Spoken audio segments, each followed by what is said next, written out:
Hey guys, we have some good news. Charlotte finally got scheduled for her MRI. Yay! So in a couple days she's going to be having I think she's having like 4 or 5 MRIs under anesthesia. So we're going to be in the hospital for like probably close to 10 hours that they're estimating, as long as there are no complications with the anesthesia. They're asleep in the car right now because we're waiting for Dad, which is pretty cool. So I get a few minutes of quiet. Yay! But so anyway, her MRI will be here in a couple days. We've been so blessed by our church. Our pastor and his wife are going to take care of Evie for the day, so Alex and I are just able to be with Charlotte and to, just be there to comfort her. And obviously we want to be around in case anything does go wrong. And she has, in the past when she had anesthesia, or was put under, for some other imaging that she had done in a small surgery that she had, there were some minor complications with it. So we're a little bit nervous. This last MRI that she had was just under plain sedation, and she did really good with that. And she also had contrast fluid, so we know that she's fine with the contrast. So our biggest concern right now is just how she's going to react to being put under general anesthesia. I'm really confident in the hospital that is working with her and the doctors that are working with her, and everyone's really aware of the situation.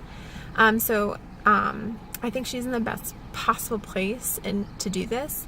It also is a good thing that we're doing this now just under an MRI, because if there are any complications, at least it's not like she's in the middle of a major surgery. So we'll be more prepared for that when that comes in a few weeks.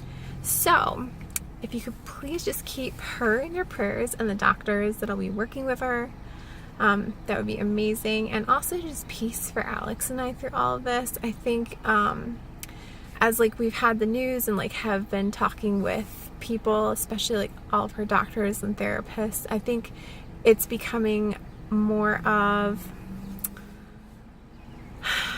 the reality, the emotional side of it is hitting us now. I think prior to that we were just kind of okay, this is what's happening, let's just keep going. And I think the reality of how serious this is and how much she's suffering through this, and it's really humbling.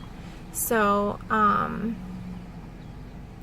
we are just trying to take things a day at a time right now, and just really be honest with God about where we are emotionally and spiritually in this part of the journey.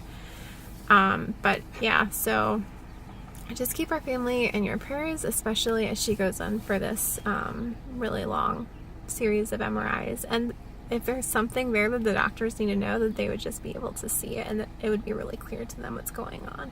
If we can't find anything in these MRIs that could explain what's happening, or why there's fluid in her spinal cord, then they will have to just kind of do this other surgery without any real idea of what's going on. So all that to say, that's what's going on. So I will let you know how the MRI goes, and until then, have a great night.